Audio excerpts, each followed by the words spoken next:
Kembali lagi dengan saya Kali Masada dan hari ini saya akan menjelaskan ke teman-teman mengenai gaji naik tapi kenapa selalu minus di akhir bulan.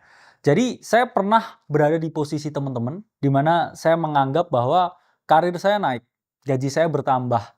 Tapi kok hidup saya di situ-situ aja. Hidup saya begitu-begitu terus. Dan ada kecenderungan malah akhir bulan saya minus. Padahal saya udah merasa ya teman-teman, saya melakukan yang namanya penghematan.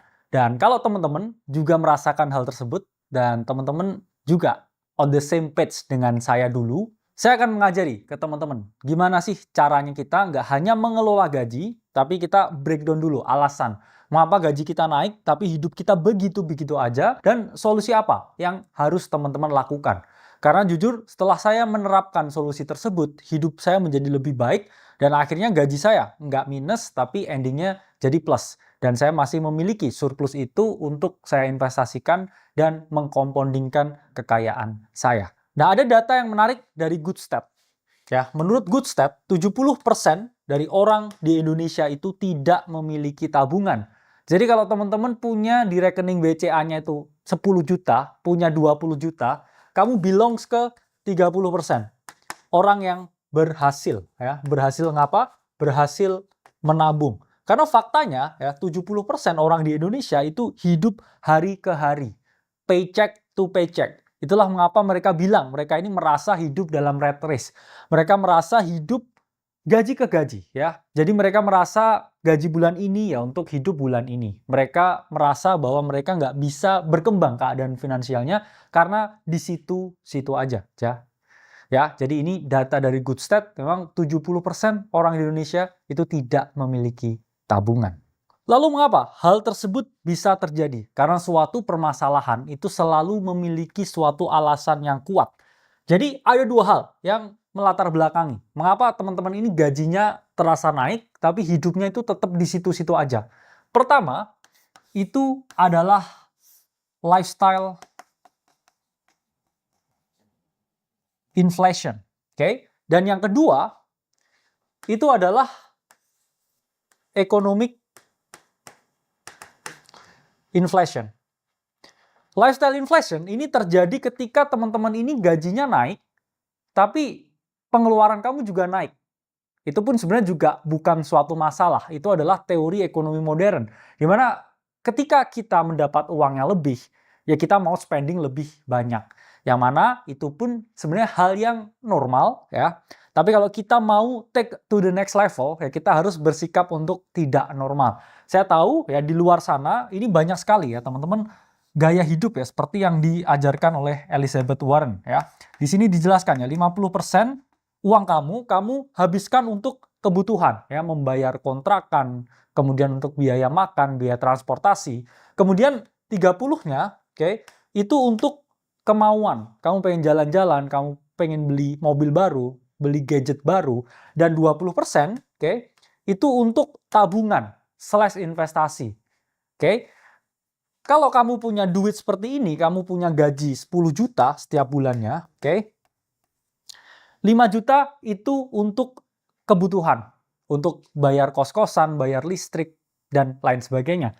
3 jutanya ya bisa kamu spendingkan untuk kamu seneng-seneng, ke bioskop, kemudian nonton konser, ya beli sepatu baru, dan lain sebagainya. 2 jutanya untuk investasi. Nah, kecacatan dari model ini adalah kalau teman-teman penghasilannya udah tambah banyak, oke? Kamu 10 juta nih, kamu misalkan baru jadi pegawai baru ya setelah selesai magang, kamu fresh graduate, kamu dapat 10 juta. Oke.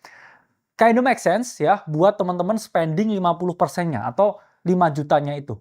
Tapi kalau kamu udah diangkat jadi manajer, oke? Gaji kamu tuh 50 juta sebulan. Apakah make sense ya bagi kamu untuk spending 25 juta setiap bulan? Ya make sense kalau kita tingkatin juga ya keinginan kita, tingkatin standar hidup kita. Itulah kenapa kita ngomong ada yang namanya lifestyle inflation. Punya duit tambah banyak, kamu spendingnya juga tambah banyak. Lalu sampai kapan ya? Misalkan kamu punya duit ya, kamu udah jadi direksi, gajimu jadi 100 juta ya. Apakah kamu akan spending teman-teman 50 juta setiap bulan? Kamu tinggal di mana itu 50 juta?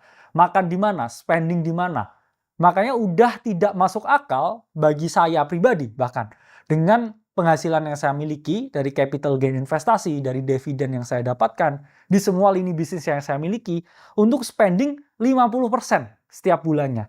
Bahkan saya hitung-hitung ya, biaya hidup saya ditambah keinginan ya saya, istri dan juga anak itu bahkan udah kurang dari 5% setiap bulannya.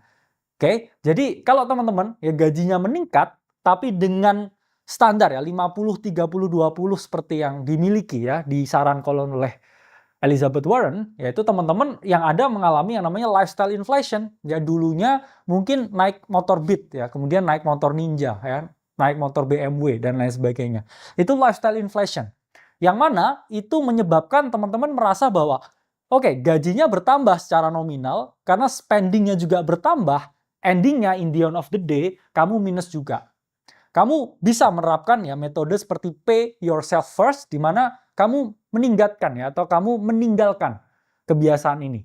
Jadi kamu kalau punya duit, kamu sisihkan dulu untuk investasi, untuk tabungan, baru sisanya ya untuk kebutuhan. Apalagi kalau kamu gajimu udah bertambah. Jadi kalau gajinya ini masih UMR ya atau masih 10 jutaan, kamu pakai 50, 30, 20 itu masih masuk akal. Tapi kalau gajimu bertambah, hati-hati nih ya dengan yang namanya lifestyle inflation. Karena apa? Karena dulu pun saya juga ketika mengalami kenaikan gaji, ya saya pun berpikir ya lifestyle saya nggak boleh naik. Bahkan investasi saya udah di angka miliaran, saya itu masih makan di pinggir jalan, ya masih sama ya dengan gaji UMR yang saya miliki. Kemudian yang kedua ada yang namanya economic inflation. Mungkin teman-teman di sini udah jadi orang yang hemat.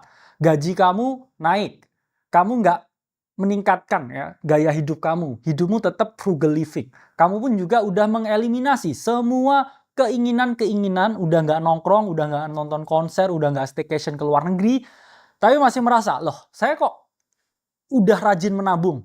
Saya juga udah nggak spending apapun. Kenapa saya masih di sini-sini aja keadaan ekonominya? Jawabannya teman-teman, ada yang namanya economic inflation. Yaitu adalah suatu keadaan ketika kenaikan gaji yang kamu miliki itu tidak mengalahkan kenaikan inflasi. Oke? Ini terjadi ketika ya inflasi itu naik lebih tinggi ya daripada kenaikan gajimu. Ya, ini adalah gajimu. Oke? Ini adalah inflasi. Teman-teman harus tahu ya bahasanya, ketika ada inflasi, ketika terjadi inflasi 5%, itu berarti ditranslatekan harga barang dan jasa itu naik sebanyak 5%.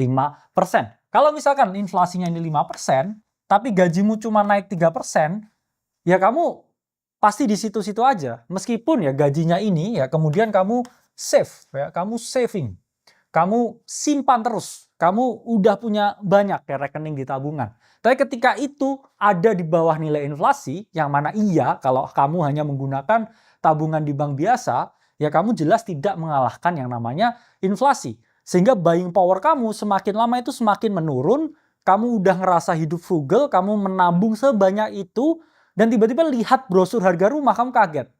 Ternyata semahal ini rumah. Bahkan saya nggak mampu, padahal saya udah 20 tahun kerja, 20 tahun menabung. Karena apa? Selama 20 tahun kamu tarik ternyata inflasinya tuh udah ratusan persen. Ya, meskipun kamu udah naik nih dari pegawai biasa ke manajer ke direktur. Terus kamu mikir, waduh aku direktur kok aku nggak bisa beli rumah.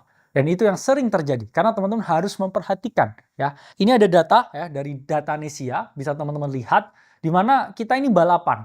Dan ada kecenderungan ya di beberapa tahun tertentu nilai inflasi itu jauh lebih tinggi dibandingkan kenaikan gaji, kenaikan upah. Sehingga teman-teman kamu itu dihantui dengan sesuatu yang namanya inflasi, sehingga mau nggak mau kamu itu harus melakukan yang namanya investasi. Jadi di sini saya itu nggak menodong ya teman-teman, kamu harus investasi dan lain sebagainya.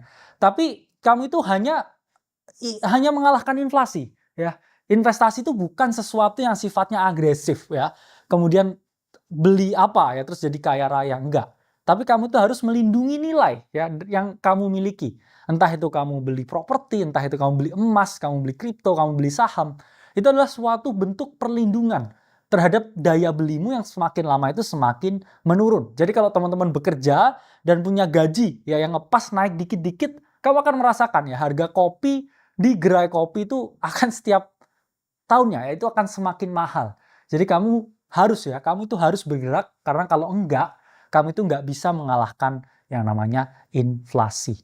Kemudian teman-teman harus memahami yang namanya time value of money. Jadi ini ada grafik ya dari Wikipedia, di mana teman-teman bisa melihat ya, ini oke, sumbu vertikal ini adalah nilai uang, sementara di sini ya sumbu horizontal ini adalah waktu. Over long period enough of time, teman-teman harus memahami nilai uang itu tidak sama. Saya mending terima 1 juta sekarang daripada terima 1 juta 1 tahun lagi. Mengapa? Karena 1 juta 1 tahun lagi itu nilainya itu tidak sama seperti 1 juta sekarang. For your information, 1 juta sekarang itu nilainya jauh lebih tinggi daripada 1 juta setahun mendatang. Ya misalkan ya, kita throwback 10 tahun yang lalu, dengan uang 100.000, teman-teman jajan ke Indomaret, itu bisa 1 kresek menu dengan uang 100.000. Sekarang teman-teman coba 100.000 ke Indomaret, saya pengen tahu dapat apa. Pasti hanya dapat 3-4 item aja. Itulah menunjukkan ya teman-teman, kalau harga barang dan jasa semakin tahun itu semakin meningkat. Karena apa? Karena jumlah uang itu semakin banyak. Sehingga karena jumlah uangnya semakin banyak, nilai dari uang itu mengalami yang namanya penurunan. Jadi, misalkan ya, di sini $1.000, oke? Selama 20 tahun, oke, atau lebih atau 100 tahun, itu nilainya akan seperti ini, teman-teman.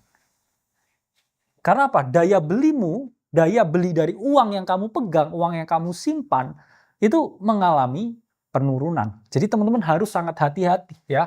Lebih baik terima kapan ya? Terima sekarang daripada terima 5 tahun lagi, 10 tahun lagi. Terus kamu kalau dapat ya interest rate ya, atau kamu dapat bunga setiap tahun, yang mana bunganya itu tetap dan nggak bisa mengalahkan inflasi, ya daya belimu tergerus hingga suatu saat kamu udah nabung 10 tahun, kamu beli rumah dari tabunganmu itu, kamu nggak bisa. Kamu tiba-tiba mau investasi saham, tapi uangnya juga nggak ada. Karena apa? Karena kamu tergerus ya dengan yang namanya economic inflation yang tingginya itu mengalahkan kenaikan dari gaji yang kamu miliki. Padahal kamu udah naik pangkat, naik jabatan, tapi ngerasa nggak bisa beli apa-apa. Lalu, apa langkah secara spesifik supaya saya bisa keluar dari rat race ini? Supaya saya ini gajinya bertambah tapi nggak minus lagi. At least ya saya punya sesuatu yang bisa saya lindungi untuk kehidupan saya di masa yang akan datang. Pertama, teman-teman harus mengeliminasi yang namanya 50, 30, 20. Seiring dengan kenaikan gaji yang teman-teman miliki. Ini masih relevan kalau 10 juta. Ini 20 juta masih relevan ya, tapi kamu akan tertinggal ya kehidupannya. Di atas 50 juta atau udah di 50 juta, 50, 30, 20 itu kurang bijak untuk diterapkan. Bayangkan teman-teman setiap bulan bisa spending 25 juta dengan uang 50 juta yang dimiliki. Oke? Terus bisa punya kemauan sampai 15 juta. Menurut saya ya, itu akan sangat lama kamu mencapai yang namanya kebebasan finansial ya, atau kamu bisa dalam keadaan yang lebih bagus lagi. Karena ya saya pun juga tahu ya, dulu ketika pendapatan saya segini, saya spending tuh sebulan yaitu di bawah 10 juta. Saya pas-pasin ya. Pas-pasin gimana biar habis di 8 juta aja. Maksudnya nggak lebih dari 8 juta. Oke? Sehingga kamu harus paham ya, ketika kamu udah bebas ya dari angka 10-20 juta, kamu harus menggunakan suatu metode yang berbeda. Metode yang mana kamu mendulukan yang namanya investasi dan juga saving. Tapi saving bukan di tabungan, tapi di instrumen-instrumen risk-free rate yang mana setidaknya ya dia harus mengalahkan nilai inflasi. Lalu langkah yang kedua, sesuai dengan tangga pertama di Tenak Uang, teman-teman harus memiliki 10 juta di rekeningnya. Dan harapannya ya 10 juta itu setiap bulannya itu nilainya harus bertambah. Alias teman-teman harus menyisihkan dana darurat. Memang sebelumnya saya sudah menjelaskan ke teman-teman bahwa ada yang namanya time value of money. Dan over long enough period of time, nilai uang itu akan mengalami penurunan. Tapi teman-teman tetap bisa ya berinvestasi di beberapa aset yang relatif aman seperti reksadana atau obligasi untuk menaruh teman-teman memiliki dana darurat. Supaya ya teman-teman nggak tergerus nilainya seiring dengan berjalannya waktu, tapi dana tersebut tetap liquid dan dana tersebut juga relatif lebih aman.